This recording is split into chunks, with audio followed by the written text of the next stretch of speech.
सवालों का सिलसिला शुरू करता हूं। आपसे फिर कुछ महीनों बाद मुलाकात हो रही है और एक दिलचस्प समय पे मुलाकात हो रही है। चुनाव आ रहे हैं और सबसे बड़ा इस वक्त जो सबसे गर्म मुद्दा है वो है राहुल गांधी का मुद्दा। तो मेरा पहला सवाल होगा राहुल गांधी पर। सूरत के कोर्ट से उनका कन्विक्शन हुआ, 2 साल की सज़ा सुनाई गई और तुरंत ही वो डिसक्वालीफाई भी हो गए और आप लोगों ने जरा भी देर नहीं की उनको बेघर करने में। तो इसको आप कैसे देखते हैं? क्या आपको लगता है कि इससे एक सिंपैथी का माहौल भी बन सकता है राहुल गांधी जी के लिए?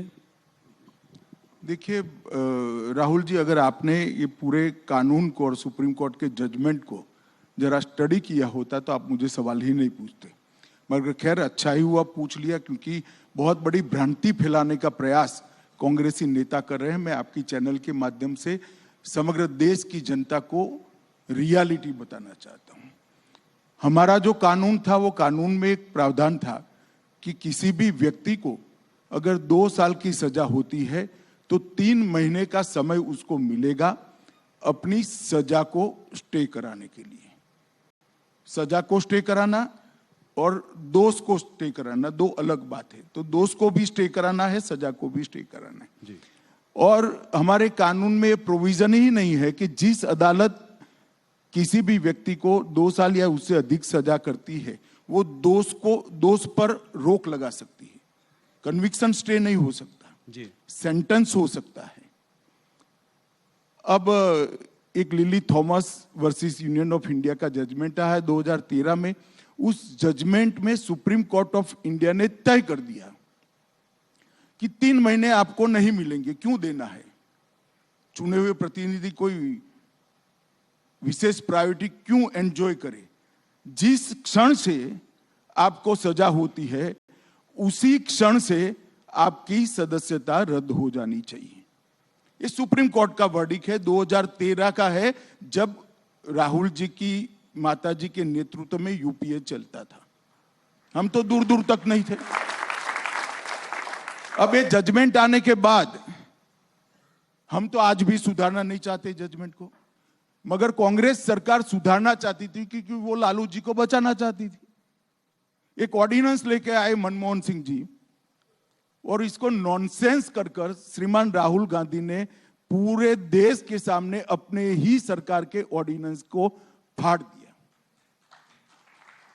अब उनके फाड़ने के बाद किसकी मजाल थी कांग्रेस सरकार में कि इस ऑर्डिनेंस को कानून में बदले, विड्रॉ कर लिया गया जी।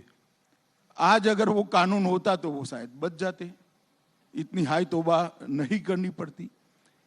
और दूसरी बात, उन्होंने अब तक अपने दोष पर रोक लगाने के लिए, कन्विक्शन पर स्टे लेने के लिए अपील भी नहीं की है। किस प्रकार की एरोगेंसी है? आपको फेवर चाहिए, आप मेंबर पार्लियामेंट बने रहना चाहते हो और अदालत के सामने भी नहीं जाओगे?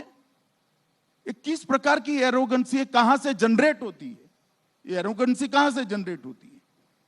और ये श्रीमान पहले नहीं है, अब तक राजनीति में उनसे ज्यादा बड़े पद पर रहे हुए और उनसे भी ज्यादा अनुभव रखने वाले ढेर सारे नेता इसी प्रावधान के तहत अपनी सदस्यता गंवा चुके हैं। मैं 3 नाम तो आपको अभी भी गिना सकता हूं। श्रीमान लालू प्रसाद यादव इसका सबसे पहला भोग बने, उसके बाद जयललिता जी बनी और राशिद अल्वी जी बने। ऐसे 17 लोग इंक्लूडिंग राहुल गांधी, सबकी सदस्यता गई है। किसी ने काले कपड़े नहीं पहने, किसी ने हाई तौबा नहीं की, क्योंकि ये सुप्रीम कोर्ट का जजमेंट है, देश का कानून है। मगर अब इन पर आ गई तो कांग्रेस वाले कहते हैं गांधी फैमिली के लिए एक अलग कानून बनाना चाहिए। मैं देश की जनता को पूछना चाहता हूं, किसी एक परिवार के लिए इस देश में अलग कानून बनना चाहिए क्या? ये देश की जनता ने तय करना है। किस मेंटालिटी में जीते हैं लोग? और फिर कुछ भी होता है तो मोदी जी पर आरोप करना, लोकसभा स्पीकर पर आरोप मढ़े जा रहे हैं। अरे भाई, आप कानून पढ़ो। वो तो शायद नहीं पढ़ पाएंगे, मुझे मालूम है, समझ नहीं पाएंगे, परंतु कांग्रेस के बड़े बड़े वकील जो राज्यसभा में बैठे हैं और वकील होने के कारण ही बैठे हैं, वो लोग भी नहीं समझाते हैं कि भाई लोकसभा स्पीकर के हाथ में कुछ नहीं है। लोकसभा स्पीकर शायद 2 दिन के बाद भी कुछ करते, तो वो 2 दिन में एज अ मेंबर पार्लियामेंट आपने जो कुछ भी वक्तव्य दिया है वो लोकसभा को इरेज करना पड़ता, क्योंकि आपकी सदस्यता वो क्षण से जाती है जिस क्षण से आपको सजा होती। पर घर से भी तुरंत निकाल दिया, घर थोड़े दिन दे सकते थे, रुक सकते थे। तो इससे फायदा क्या होता समझाइए। नहीं, सिंबॉलिक है, बैर की राजनीति बोल रहे हैं ये, इसलिए मैं सवाल पूछ। सिंबॉलिक तो ये है कि फॉर व्हाट स्पेशल फेवर, आप बता सकते हैं जब जर्नलिस्ट क्यों स्पेशल फेवर करनी चाहिए? जब संज्ञान में आए उसके बाद तुरंत कदम उठाने का सुप्रीम कोर्ट का निर्देश है। ऑनलाइन जजमेंट भी पहुंच गया, जिन्होंने अर्जी की थी उन्होंने जजमेंट पहुंचा दिया, और लोकसभा स्पीकर सुप्रीम कोर्ट के आदेश की अवमानना क्यों करे? क्योंकि वो गांधी परिवार के हैं, इसलिए करें। और आप हमें सवाल पूछ रहे हैं, उनको क्यों सवाल नहीं पूछ रहे कि भाई आप कोर्ट में क्यों नहीं गए? बताइए, आपको पूछना चाहिए या नहीं पूछना चाहिए?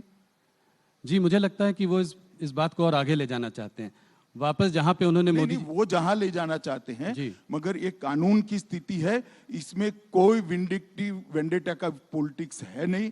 बदले की राजनीति इसलिए नहीं है क्योंकि सुप्रीम कोर्ट ऑफ इंडिया का जजमेंट है, और जब आपकी सरकार थी तब आया है।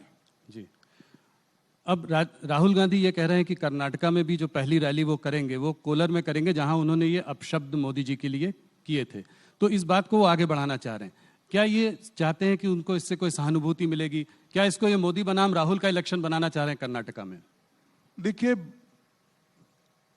अगर वो वही जगह से भाषण करना चाहते हैं तो हम कैसे रोक सकते हैं? डेमोक्रेसी में हर कोई व्यक्ति, लोकतंत्र में जहां से कुछ भी बोलना चाहे बोल ही सकता है, इसमें मुझे कोई आपत्ति है। और मोदी बनाम राहुल करना चाहते हैं तो भी मुझे आपत्ति नहीं है। भाजपा के लिए जीतने की इससे बड़ी कोई फॉर्मूला ही नहीं हो सकती।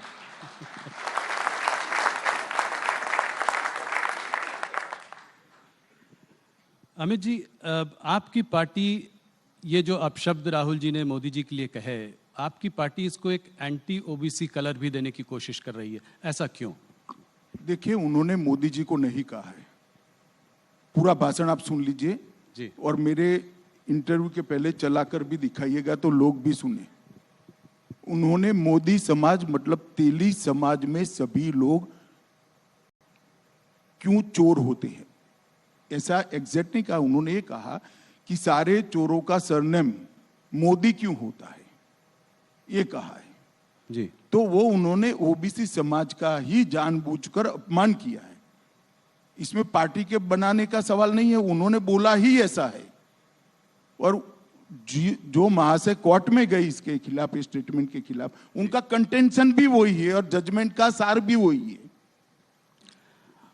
आगे ये भी कह रहे हैं कि मैं कोई सावरकर नहीं हूं जो माफी मांगू, गांधी माफी नहीं मांगते। इसको आप कैसे देखते हैं? देखिए, उनको माफी नहीं मांगनी है तो बेल भी नहीं जमा कराना था। महात्मा गांधी ने किया था एक बार, अंग्रेजों ने उनको सजा करी तो कहे मैं पेनल्टी नहीं भरूंगा, माफी नहीं मांगूंगा, पेनल्टी नहीं भरूंगा, दंड भी नहीं भरूंगा, सब कर दिया। तो इन्होंने भी करना चाहिए था। मेरी जानकारी जो है 15,000 रुपए का मुचरका भरकर वो बेल लिए हैं जी। और दूसरा, माफी न मांगनी हो तो न मांगे, मगर सावरकर जी के लिए इस प्रकार के शब्द नहीं करने चाहिए। मैं इतना कह सकता हूं कि इस देश के लिए ज्यादा से ज्यादा यातनाएं सहने वाले व्यक्तियों में से एक वीर सावरकर। पूरे आजादी के संग्राम के अंदर एक ही व्यक्ति ऐसी है जिसको एक साथ 2 जन्म टिप की सजाएं हुई जी। ऐसे वीर हुतात्मा के लिए आज इस प्रकार के शब्द प्रयोग करना, और शायद हम पर उनको भरोसा ना हो, वो अपनी दादी के भाषण सावरकर जी के लिए पढ़ ले कि इंदिरा जी क्या कहती थी। वो पढ़ लेंगे तो उनको मालूम पड़ेगा। उनके साथी भी उनको कह रहे हैं, शिवसेना, शरद पवार सब एडवाइस कर रहे हैं। जी।